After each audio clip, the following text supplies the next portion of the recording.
ओम नमः शिवाय। जय श्री कृष्णा। आप सभी को मोक्षदा एकादशी की अत्यंत हार्दिक शुभकामनाएं।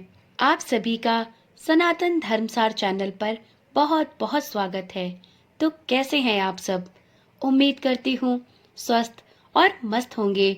आज की वीडियो में हम सभी मोक्षदा एकादशी की अत्यंत पुण्यकारी एवं मोक्षदायिनी कथा का श्रवण करेंगे। ऐसा माना जाता है कि इस कथा के श्रवण मात्र से वाजपेयी यज्ञ के फल की प्राप्ति जितना पुण्य प्राप्त होता है।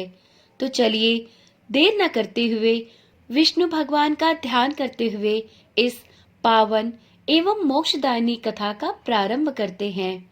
अर्जुन ने उत्पन्ना एकादशी की उत्पत्ति, महिमा, महात्म्य आदि सुनकर श्री कृष्ण से पूछा, हे परम पूजनीय भगवान श्री कृष्ण, हे त्रिलोकीनाथ, आप सभी को सुख व मोक्ष देने वाले हैं। मैं आपको प्रणाम करता हूँ।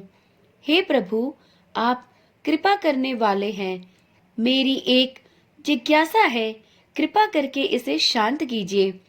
भगवान श्री कृष्ण ने कहा, हे अर्जुन, जो कुछ भी जानना चाहते हो निर्भय होकर कहो, मैं अवश्य ही तुम्हारी जिज्ञासा को शांत करूंगा। अर्जुन बोले, हे प्रभु, यह जो आपने मार्गशीर्ष माह के कृष्ण पक्ष की एकादशी के विषय में बताया है, उससे मुझे बड़ी ही शांति प्राप्त हुई। अब कृपा करके मार्गशीर्ष माह के शुक्ल पक्ष में जो एकादशी पड़ती है, उसके विषय में भी बताने की कृपा करें। उसका क्या नाम है, उस दिन कौन से देवता की पूजा की जाती है और उसकी पूजन विधि क्या है, उसका व्रत करने से मनुष्य को क्या फल प्राप्त होता है। हे प्रभु, मेरे इन प्रश्नों का विस्तार सहित उत्तर देकर मेरी जिज्ञासा को दूर कीजिए। आपकी बड़ी कृपा होगी।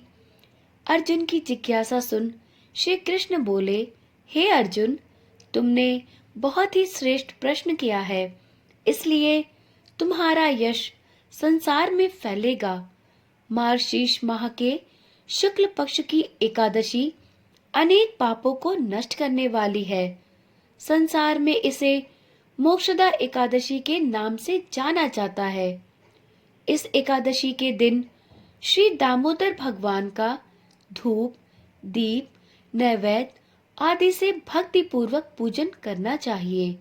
हे कुंती पुत्र, इस एकादशी व्रत के पुण्य के प्रभाव से नरक में गए हुए माता पिता पितरादि को स्वर्ग की प्राप्ति होती है।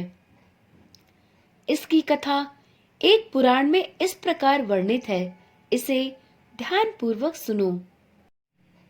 गोकुल नाम के नगर में वैखानस नामक राजा राज्य करता था।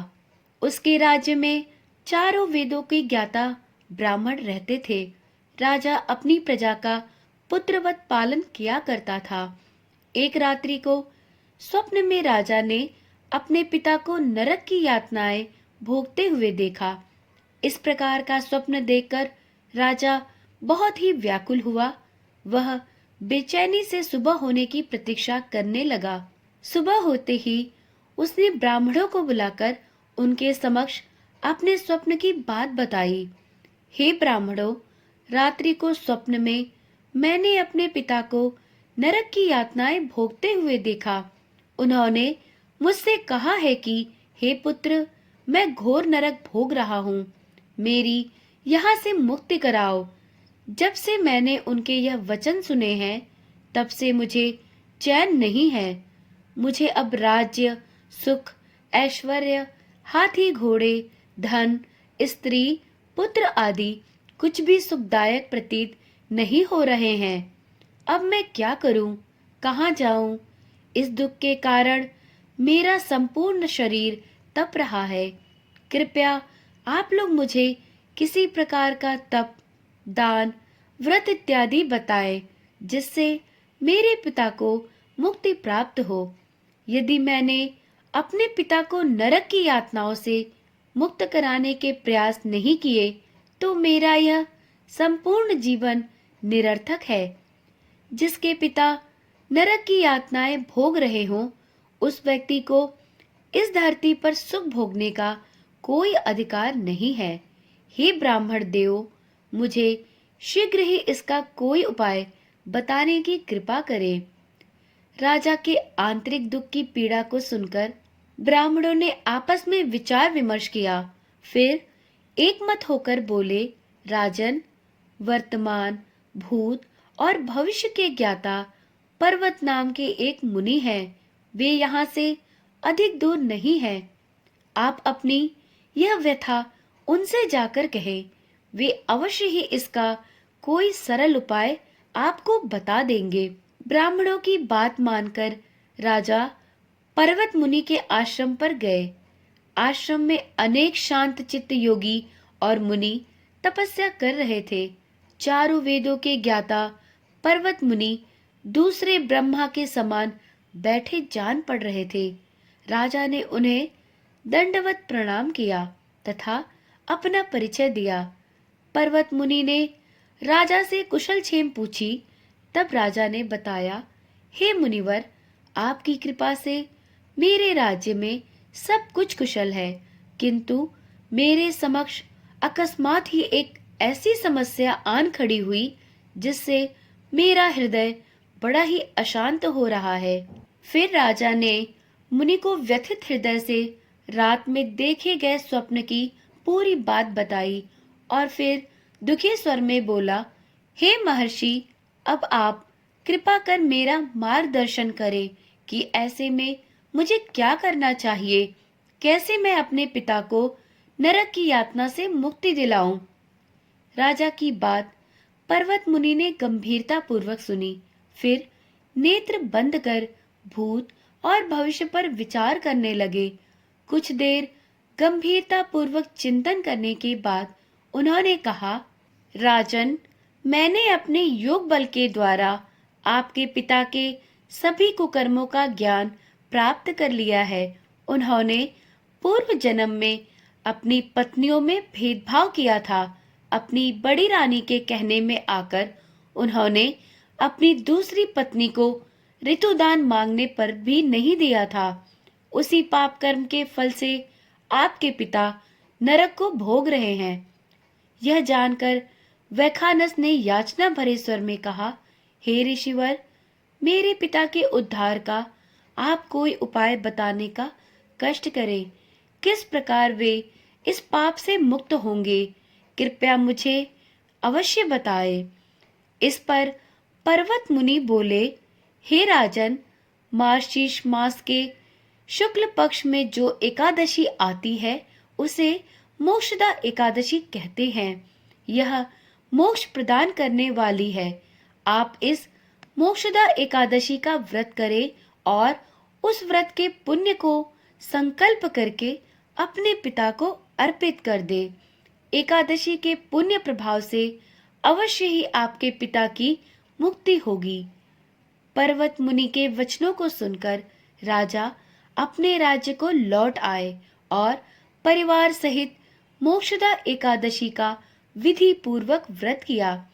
इस व्रत के पुण्य प्रभाव को राजा ने अपने पिता को अर्पित कर दिया। इस पुण्य के प्रभाव से राजा के पिता को सहज ही मुक्ति मिल गई। स्वर्ग को प्रस्थान करते हुए राजा के पिता ने कहा, हे पुत्र, तेरा कल्याण हो। इतना कहकर राजा के पिता ने स्वर्ग को प्रस्थान किया। अतः हे पांडुपुत्र, जो मनुष्य मार्गशीर्ष माह के शुक्ल पक्ष की एकादशी का उपवास करते हैं, उनके सभी पाप नष्ट होते हैं और अंत में उन्हें बैकुंठ लोक की प्राप्ति होती है। अतः इस एकादशी व्रत को मोक्षदा एकादशी के साथ ही बैकुंठ एकादशी के नाम से भी जाना जाएगा। इस उपवास से उत्तम और मोक्ष प्रदान करने वाला कोई भी दूसरा व्रत नहीं है। इस कथा को सुनने व पढ़ने से अनंत फल की प्राप्ति होती है। यह उपवास मोक्ष प्रदान करने वाला चिंतामणि के समान है, जिससे उपवास करने वाले की सभी मनोकामनाएं पूर्ण होती है। हे अर्जुन, प्रत्येक मनुष्य की यह प्रबल इच्छा होती है कि वह मोक्ष प्राप्त करे। मोक्ष की इच्छा रखने वालों के लिए मोक्षदा एकादशी का यह उपवास अति महत्वपूर्ण है। पिता के प्रति पुत्र के दायित्व का इस कथा से श्रेष्ठ दृष्टांत दूसरा कोई नहीं है। अतः भगवान श्री हरि विष्णु के निमित्त यह उपवास पूर्ण निष्ठा व श्रद्धा से करना चाहिए। यह कथा पिता के प्रति भक्ति और दूसरों के लिए पुण्य अर्पित करने की श्रेष्ठ और पवित्र कथा है। जो भी व्यक्ति इस एकादशी व्रत का पालन करता है वह मनुष्य अपना ही नहीं अपितु अपने पितरों का भी भला करता है। अपने किसी सगे सहोदर मित्र बंधु को भी अपने इस उपवास का फल अर्पण कर सकता है और उसके भी पापों व क्लेशों का नाश कर सकता है। इस व्रत कथा के श्रवण मात्र से मनुष्य को वाजपेय यज्ञ के समान पुण्य फल की प्राप्ति होती है। तो एक बार प्रेम से बोलिए श्री विष्णु भगवान की जय, श्री नंद गोपाल की जय।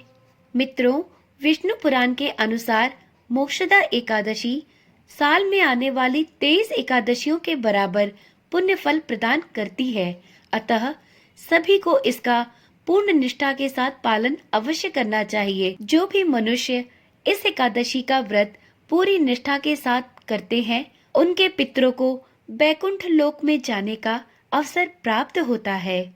चूँकि आज के दिन ही अर्जुन को श्री कृष्ण भगवान ने गीता का उपदेश दिया था, तो आज के दिन श्रीमद् भागवत गीता का पाठ अवश्य करना चाहिए। आप सभी भक्तों को मोक्षदा एकादशी एवं गीता जयंती की पुनः हार्दिक शुभकामनाएं। वीडियो अगर पसंद आई हो तो वीडियो को लाइक करें और इसी प्रकार की रोचक कथाएं सुनने के लिए इस चैनल को भी सब्सक्राइब करें। तो चलिए फिर मिलते हैं एक नई कथा के साथ। तब तक के लिए ओम नमः शिवाय। जय श्री कृष्णा। राधे राधे।